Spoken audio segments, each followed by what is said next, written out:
अब फ्रेंड्स इस टाइम हम सब परेशान हैं और इस पेंडेमिक में हमारी गवर्नमेंट हमें कुछ हेल्प करे वो नहीं कर पा रही है। पता नहीं क्या उसके प्रोसेस हैं, वो क्या करना चाहती है, क्या उसके प्लानिंग है, मुझे नहीं समझ आ रहा है। मैं दोस्तों आपके सामने कुछ 10 पॉइंट रखना चाहता हूँ, कुछ ऐसे मुद्दे जो हमें सबको सोचने चाहिए और सबको उस पर अमल करना चाहिए और सबको सोचना चाहिए ये सब चीज़ें हमारे साथ होनी चाहिए, तभी हम आगे बढ़ पाएंगे और हमारी कंट्री भी बढ़ पाएगी और हम भी बढ़ पाएंगे। नहीं तो हम डे बाय डे ऐसे ही जैसे पिछले साल ख़त्म हुए थे, इस साल ख़त्म हुए, आने वाले टाइम में भी ख़त्म होते चले जाएंगे। हम इतने कमज़ोर हो जाएंगे, इतने कमज़ोर हो जाएंगे, इतने कमज़ोर हो जाएंगे, हम फाइनेंशियली बिल्कुल बिखर चुके हैं और आने वाले टाइम में बिल्कुल बिखर चुके होंगे अगर हमारी सरकार अगर हमें ये सब चीज़ें नहीं प्रोवाइड करती है। तो दोस्तों मैं आपको कुछ पॉइंट्स बताता हूं जो मैंने सोचे हैं, समझे हैं, और आपके वो पॉइंट्स हैं, आपके भी मुद्दे हैं, वो आप भी आगे बढ़ाइए और वो ऐसी वीडियो बनाइए, लोगों को समझाइए, जागरूक कीजिए और आगे बढ़िए। तो दोस्तों सबसे पहले तो मैं ये बोलना चाहता हूँ कि जो मरीज़ अभी हमारे मरीज़ जो हमारे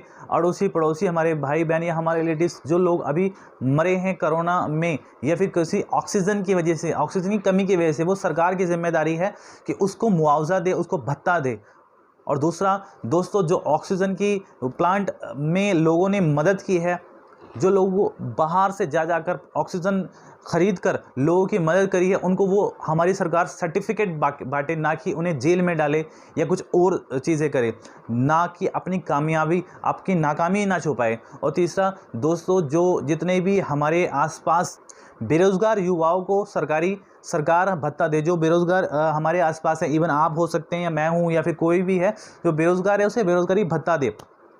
और जितने बंद पड़ी दुकानें हैं, कारखाने हैं या और डिवाइसेस हैं जो बंद पड़े हैं, उन्हें इंटरेस्ट फ्री लोन प्रोवाइड करें, जिससे कि वो सुचारू रूप से अपना प्रोफेशन चला सकें और दोबारा से जागरूक हो सकें। देखो दोस्तों, हम बिजनेसमैन हैं, हम दुकानदार हैं, हम कमा के देते हैं गवर्नमेंट को, गवर्नमेंट हमें कमा के नहीं देती है। हम पूरा प्रोफेशन चलाते हैं, हम एम्प्लॉई देते हैं, हम लोगों को काम देते हैं, सरकार हमें कुछ नहीं देती है, हम सरकार को देते हैं। तो सरकार का हक ये बनता है अब हमें वो कुछ दे और हम अपने प्रोफेशन को दोबारा से सुचारू रूप से चला पाएँ और अपने परिवारों को सक्षम बनाएं और हम लोगों को जॉब दे सकें और उनके परिवार को भी चलाना आसान हो सके। और दूसरी बात, जो लोग EMI भर रहे हैं, लोन पे कर रहे हैं, लेकिन जब काम ही बंद पड़े तो लोन कहाँ से देंगे हम?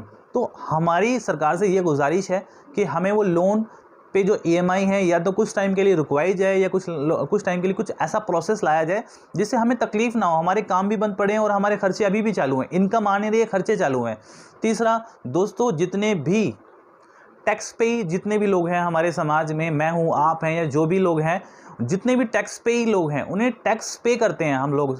हम अपनी सर्विस सेल करते हैं या हम अपनी कोई सर्विस देते हैं या फिर हम अपनी कोई प्रोडक्शन सेल करते हैं, तो हम उस पर सेंट्रल CGST SGST देते हैं। उसके बाद जब हम कैश कलेक्ट करते हैं, उसके बाद हम टैक्स भी पे करते हैं। गवर्नमेंट को हम सब कुछ देते हैं, उसके बाद गवर्नमेंट हमें क्या देती है? उसके पास कोई रूल ही नहीं है, उसके पास कोई पॉलिसी नहीं है। हमें जो लोग टैक्स पेयर हैं, एटलीस्ट उसका हम जितना टैक्स पे करते हैं उसका 2% ही हमें प्रोवाइड कर दे, लोन के रूप में दे दे, कुछ तो दे, जिससे हम अपना परिवार चला पाएँ, अपना फैमिली को सक्षम बना पाएँ। और ऑब्वियसली बात है, हम अपना परिवार तो चलाते हैं, साथ ही साथ समाज को भी तो चलाते हैं। समाज में इतने सारे लोग हैं, हमारे एम्प्लॉई हैं, हम उनको भी तो चलाते हैं। सरकार कहाँ चला रही है? सरकार तो बस लेके बैठ जाती है। तो सरकार को चाहिए अपने खर्चों पे लगाम रखे और हमें कुछ ना कुछ प्रोवाइड करे। अपने जितने भी खर्चे हैं उनको बंद कर दे कुछ टाइम के लिए। बहुत सारे खर्चे हैं, आपको सबको पता है, लेकिन पता नहीं क्या, तो वर्चुअल कर देना चाहिए। कोई भी गवर्नमेंट हो, आने वाले टाइम में, पहले भी 2020 में देखा था, 2021 में आ गया, 2022 में, पता नहीं पेंडेमिक है, ये लोगों को किसी को भी वोटिंग, जितनी भी वोटिंग अब हमारे देश में होने वाली है, कोई भी वोटिंग फिजिकली मूवमेंट में ना हो। गवर्नमेंट को सोचना चाहिए और हमें सपोर्ट नहीं करना चाहिए इनका। वर्चुअल मीटिंग लेनी चाहिए, खर्चा भी बचेगा, आने जाने का खर्चा भी बचेगा और जो लोग कोविड में परेशान हो जाते हैं वो भी बच पाएंगे। क्या मालूम अगले साल भी ऐसा हो जाए, इस साल भी तो हुआ ना, कोविड आया। तो वर्चुअल मीटिंग्स में एक तो हम लोगों के जो लीडर्स हैं, हम उनको दूर से उनके भाषण सुन सकते हैं। अगर हमें वोट देना होगा तो वर्चुअली भी दे सकते हैं। फिजिकली मूवमेंट में अगर आप ऐसा सोच सकते हो कि हमें मिलना चाहिए, तो हमें क्यों नहीं मिलना चाहिए? हमें तो, हमारी दुकानें बंद पड़ी हैं, हम फिजिकल मूवमेंट नहीं कर सकते, आप लोग फिजिकल मूवमेंट करके अपने वोटिंग ले सकते हैं। ये क्या मतलब है? हमें सारी मीटिंग्स वर्चुअल देनी पड़ेंगी आपकी गवर्नमेंट को। जितनी भी गवर्नमेंट्स हैं, कांग्रेस है, BJP है, या जितने भी गवर्नमेंट्स हैं, आप है, उन सबको अपनी सभी मीटिंग्स आने वाले कई सालों तक वर्चुअल लेनी चाहिए, जिससे कि खर्चा भी बचेगा हमारे, और हमारे जो नुकसान हुए हैं पेंडेमिक में वो खर्चा बच के हमारे ऊपर लगाना चाहिए। हम सब के ऊपर लगाना चाहिए, जिससे हम लोग उत्थान कर सकें अपना, ना कि अपनी मीटिंग्स में लगाया जाए। दोस्तों ये सब मैसेजेस आपके लिए हैं, आप इसको स्प्रेड करें, फैलाएं, और आप भी ऐसी वीडियो बनाएं, और आपके भी कुछ सोच हैं तो उसे वीडियो में क्रिएट करें और आगे फैलाएं। और अगर कोई प्रॉब्लम आती है तो मुझसे कॉन्टैक्ट करें, मैं आपको समझाऊंगा कैसे बनाई जाती है, आप उसको फैलाएं।